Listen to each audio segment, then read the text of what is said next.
I wanted to do this on video because I knew that there was no way that I could stand up in front of all of you and tell you Melinda's life story with me, which I'm going to try to do in 15 or 20 minutes. So bear with me, but we had a very good life together, and here we go. So it all started in 1975 at Devil's Lake when I met Melinda. Actually, I met a guy in the middle of Devil's Lake, and he told me, I got to take you over to this house where all these people are, and especially you need to meet Melinda. And it's like, I think the guy liked Melinda, so I don't know why he wanted to introduce me to her.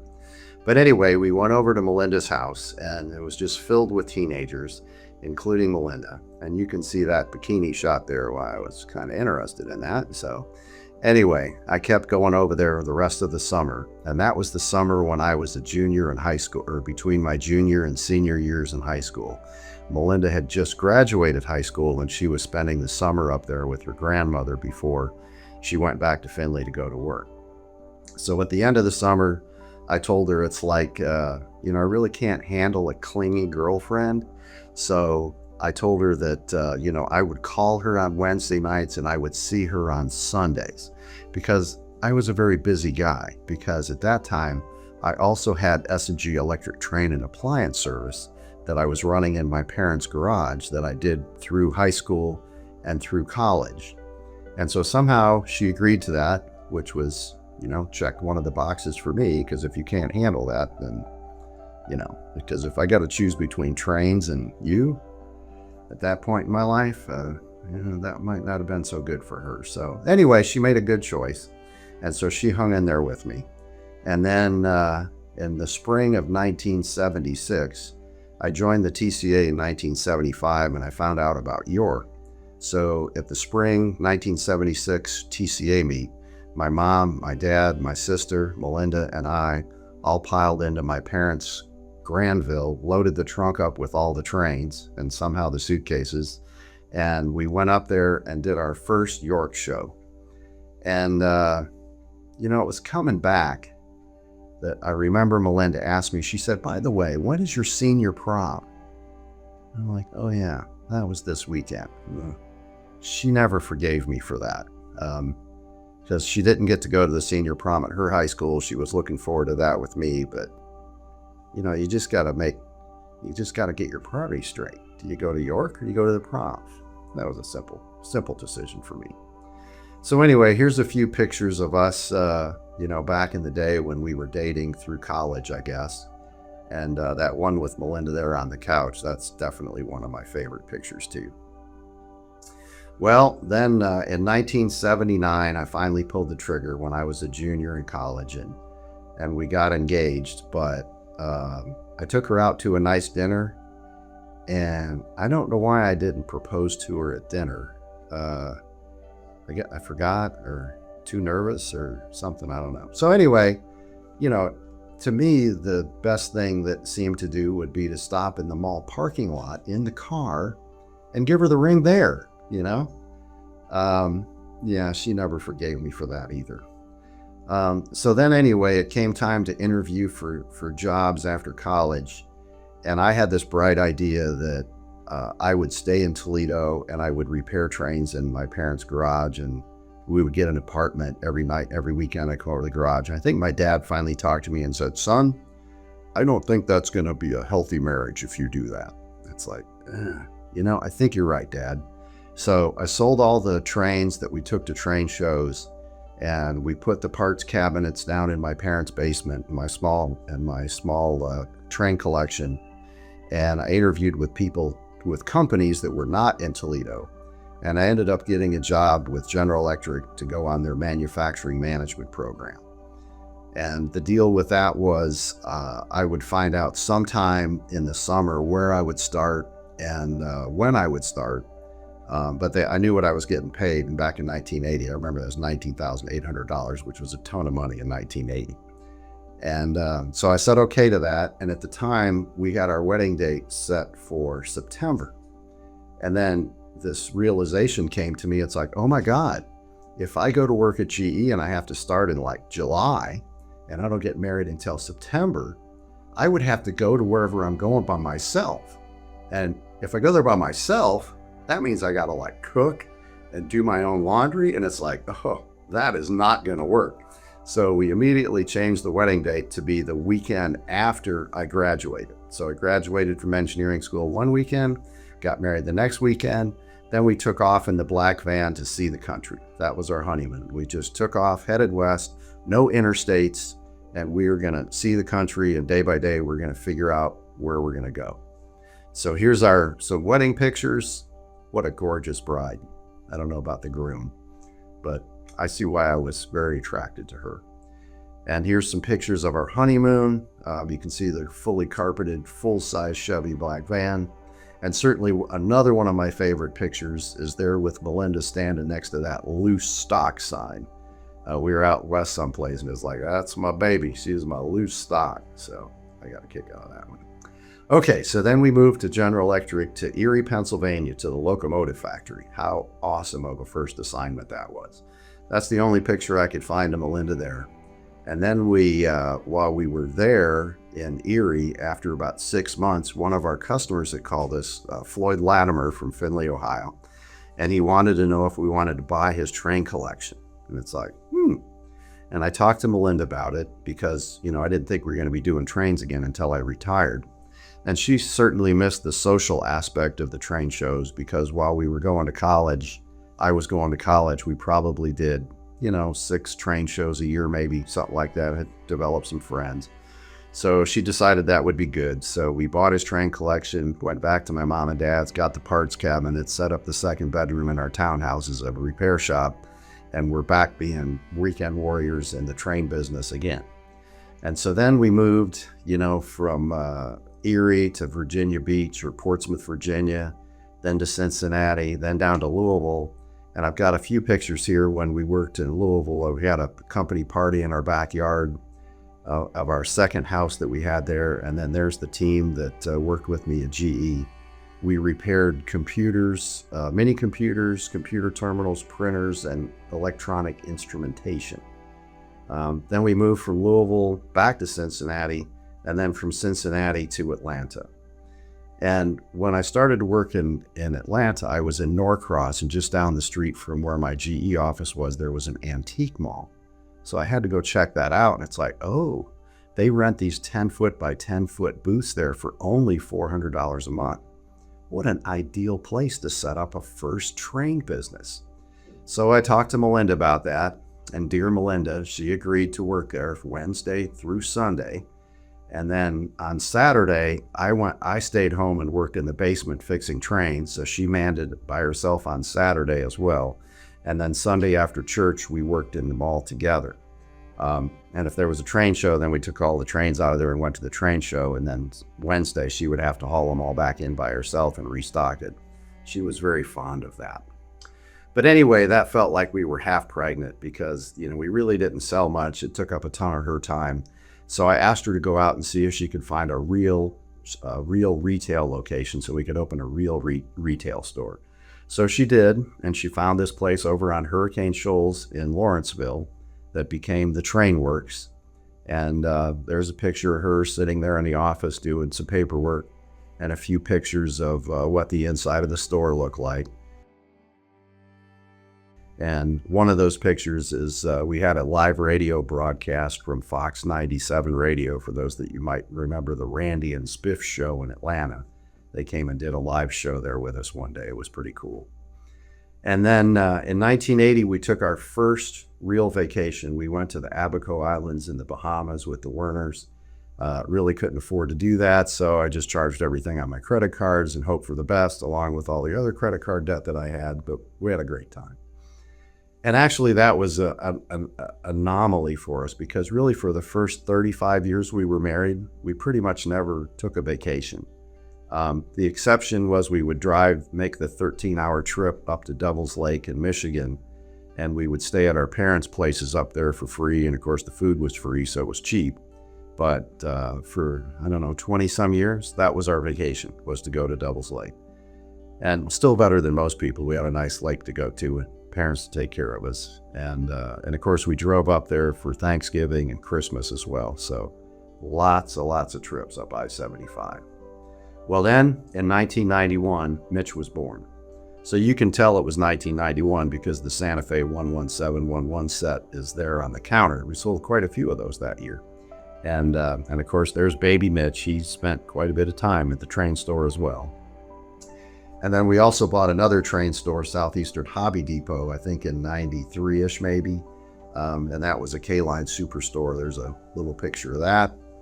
Then in 1992, we went on a trip with GE to St. Thomas. So that was compliments of GE, and I won the winner's circle thing for whatever I was supposed to do that year. So we got to do that. And then in 1993 or so, my parents bought a condo in Bradenton, Florida. So that was awesome. So now every spring we would go down to Bradenton to the beaches there and spend some time with my mom and dad.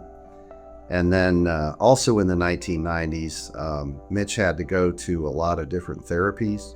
So dear Milinda took care of all that. So he had to go to physical therapy, speech therapy, occupational therapy every week. And then for a while there, he also went to hippotherapy, which was riding a horse, which builds up your core strength. Mitch really liked that one. And then in 1994, I resigned from General Electric to work at the train stores full time. I thought Milinda's parents would definitely have a heart attack, that I had this great career there, and I left it to do the model trains.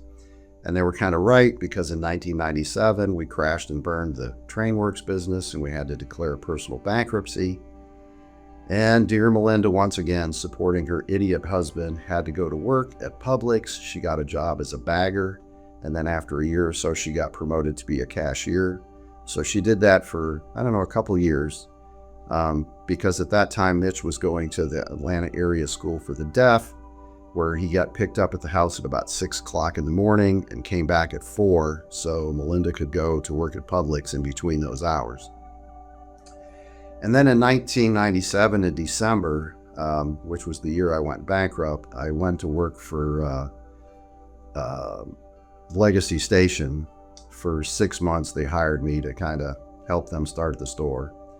And in December of 97, I discovered eBay. And we were so broke. We were just dead broke. And so the bankruptcy people didn't come in black capes and black hats and take all my trains like I thought they would. So I could sell my train collection, what was left of it. So we started doing that. And then that was really the start of trains.com. So also back then, Milinda was the packer and take everything to the post office person. So she was, again, an instrumental part of the train business. I wrote the listings, I took the pictures until I hired some part-time people. But Milinda, every day, she would put all those boxes in the van, go to the post office. And that was also when she was working at Publix somehow. I don't remember how she did all that, but she did. And then in January 1998, after my 6-month stint was up at Legacy Station, my friend Steve Roberts got me a consulting job at Digital Equipment Corporation. And I remember my starting pay there was $55 an hour, which was double what I was making at Legacy Station. And I remember when we called Milinda's parents, and especially her dad, he was like, "Who the hell makes $55 an hour?" I'm pretty sure that was more than he was making at the time. So that was pretty cool.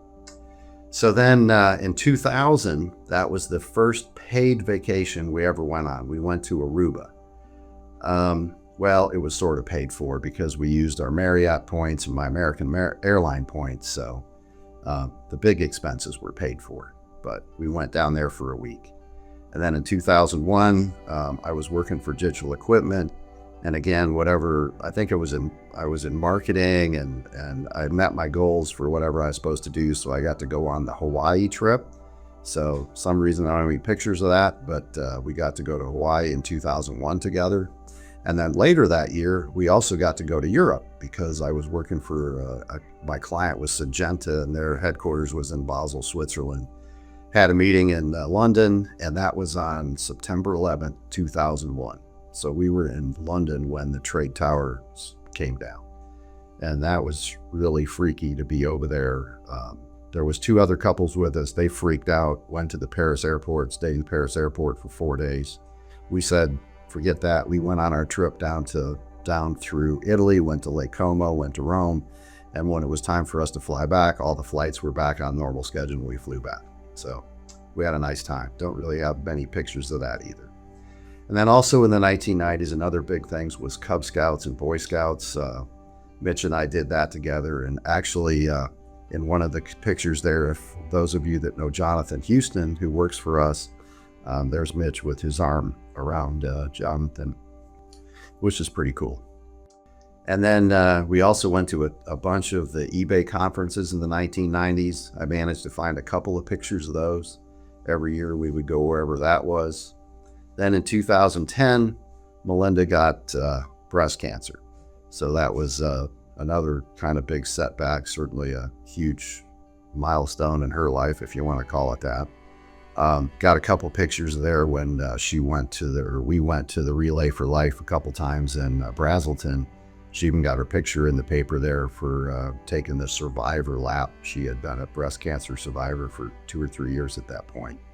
And the first picture there without most of her hair is with her little brother Mitch when he took her hair, or her little brother Mike when he took her hat off. And I made huge points with her mom that year because I said, I don't remember ever seeing Milinda look like that with the almost bald end. And my mother-in-law thought that was just so sweet.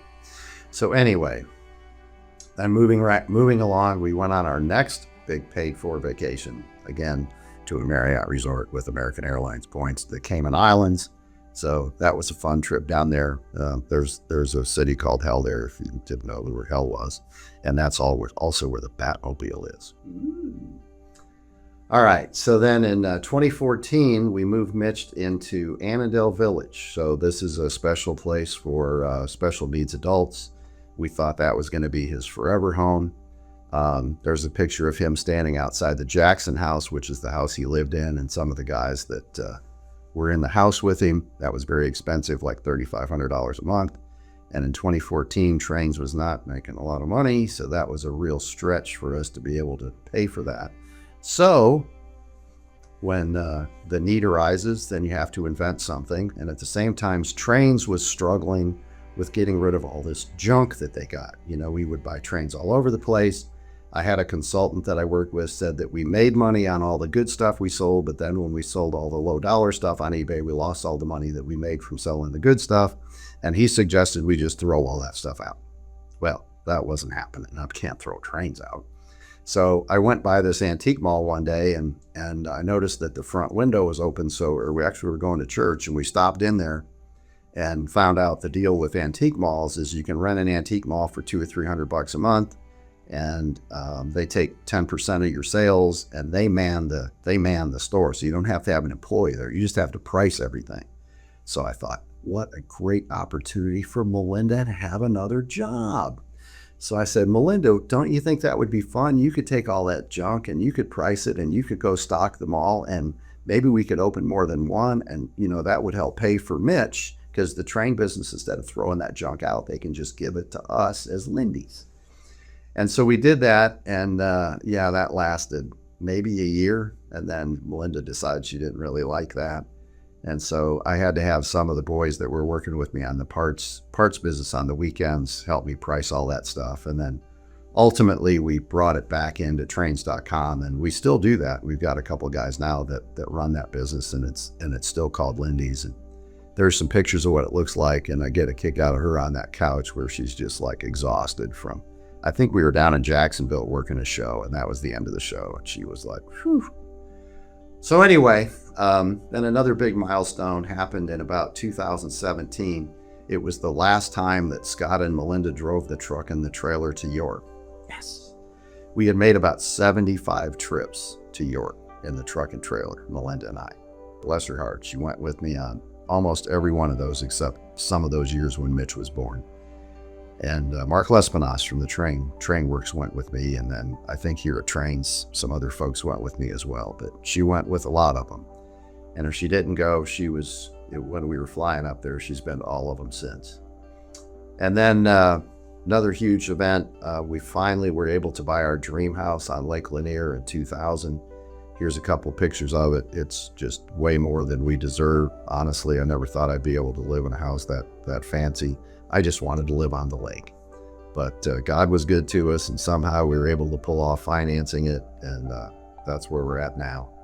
And then the next year in 2021, we joined the yacht club, which who knew we needed to join the yacht club, but a couple of people convinced me I just needed to go check it out. And then when I found out what their social calendar was and all the fun events they did and a fabulous restaurant that's really close to our house, we joined that too. And it's been great. We made a whole bunch of new friends.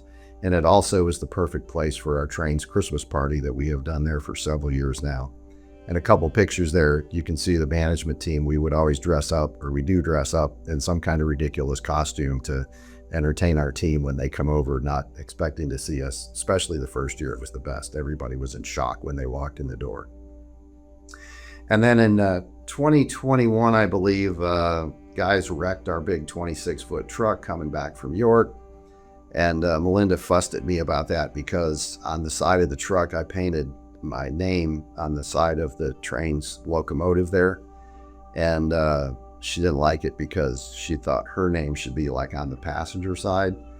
So when we wrapped the new truck we got, they put Milinda M. Griggs on the passenger side door and on the side of the truck. And there's the picture of her pointing that out. Very proud to see M. Griggs on there. And then this December was her 68th birthday that we, for the first time ever, we didn't go home to Michigan and Ohio. We went to New Orleans with our friends, Jim and Patty Marsky.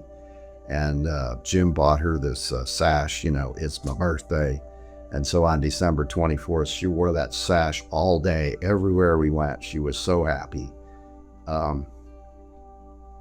Since normally on the 24th, her birthday got kind of commandeered by Christmas. So her birthday always ended at 5 o'clock and then Christmas Eve started.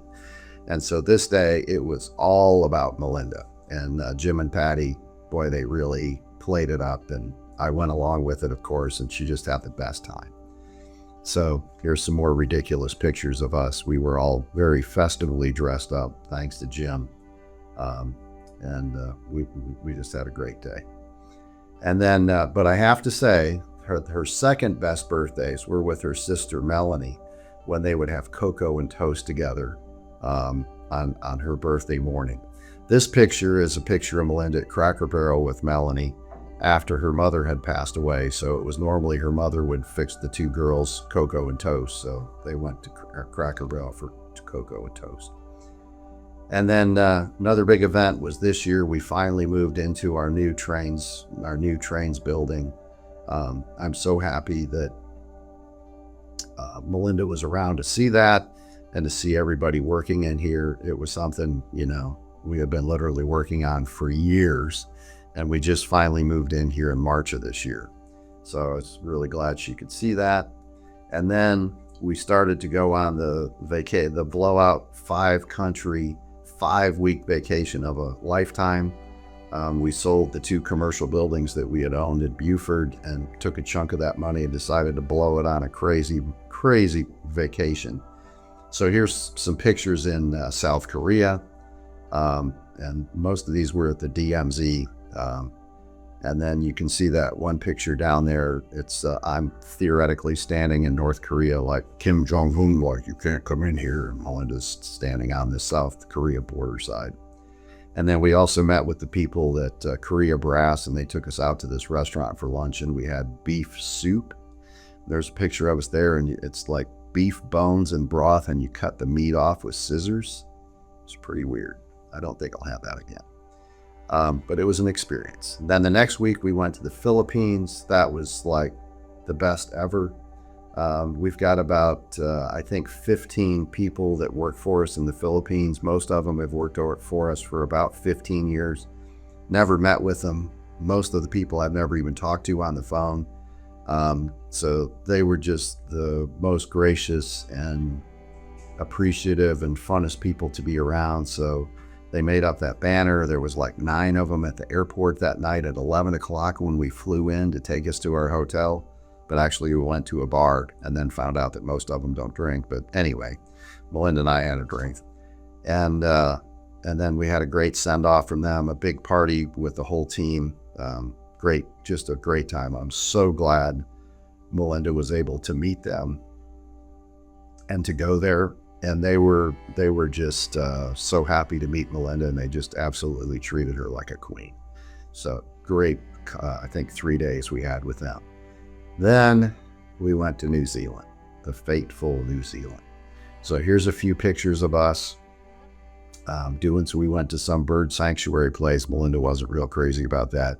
You can see there's a loose bird there, and Melinda's like 20 feet away, and she was like freaked out. So, and then here's the dolphin watching boat that we got on. And then the last picture is Melinda saying farewell. So that picture was taken, given a toast, actually sent that to Jim and Patty Marsky, since we have this thing that we send pictures back and forth to see who's having the better time drinking and going out to dinner. So here we are.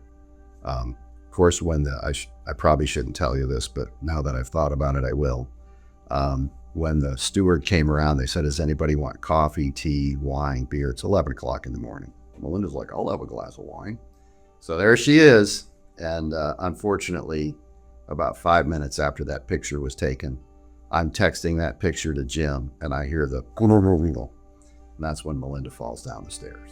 So anyway, cheers to Melinda. Farewell. Thank you for a fabulous 50 years together. Great memories. I'll miss you, and I look forward to seeing you again in heaven someday.